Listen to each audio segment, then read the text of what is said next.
Səfərbərlik xidməti vərəmli və psixi problemli çağırışçıları orduya göndərməkdən çəkinmir. Bir neçə gün əvvəl Müdafiə Nazirliyi əsgərliyə aparılan gənc çağırışçıların təkrar tibbi yoxlanışdan keçiriləcəyini bəyan etmişdi.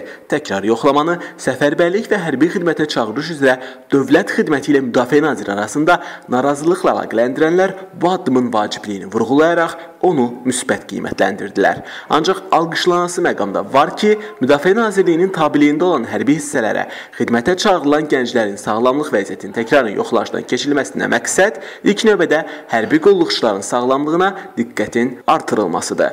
Bu addımın atılması xidməti zərurətdən irəli gəlir. Ümumiyyətlə, ordu sıralarına gələn gənclərin tibbi cəhətdən sağlam, mənəvi, psixoloji və fiziki cəhətdən möhkəm, o cümlədən hərbi xidmətin çətinliklərinə dözümlü olmaları vacibdir. Qeyd edək ki, görülən tədbirlər artıq öz nəticəsini verir. Yanvarın 15-nədək silahlı qüvvələrin baş kliniki hospitalına təkrarən yoxlanılan gənc çağırışçıların 106 nəfərində xəstəlik aşkarlanıb və onlar geri qaytarılıblar. Bu gənclərin 17 nəfərində vərəm, 71 nəfərində nevrotik reaksiya, 18 nəfərində isə digər xəstəliklər aşkar edilib. Sorğuya verilən cavabdan aydın olub ki, təkrar yoxlama nəinki zəruridir, hətta vacibdir. Çünki səfərbərlik xidmətində bu qədər xəstə çağırışçının müayinədən keçirilərkən xəstəliklərinin müəyyən edilməməsi çox ciddi sual doğurur. Belə çıxır ki, səfərbərlik xidmətinin rəhbərliyini yalnız çağırışçıların sayı maraqlandırır. Onların sağlam olub olması isə səfərbərlik xidmətində vəzifə tutanları maraqlandırmır.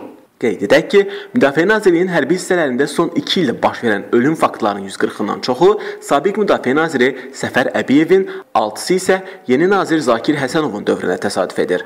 Əbiyev dövründə Müdafiə Nazirliyi bir çox hərbi qulluqçunun məzuniyyətdə olduğu müddətdə vəfat etdiyini əsas gətirərək, doktrina jurnalistlərin Hərbi Araşdırmalar Mərkəzinin statistikasını hər zaman şübhə altına alıb və bunu şişirtmə rəqəmlər kimi qiymətləndirib.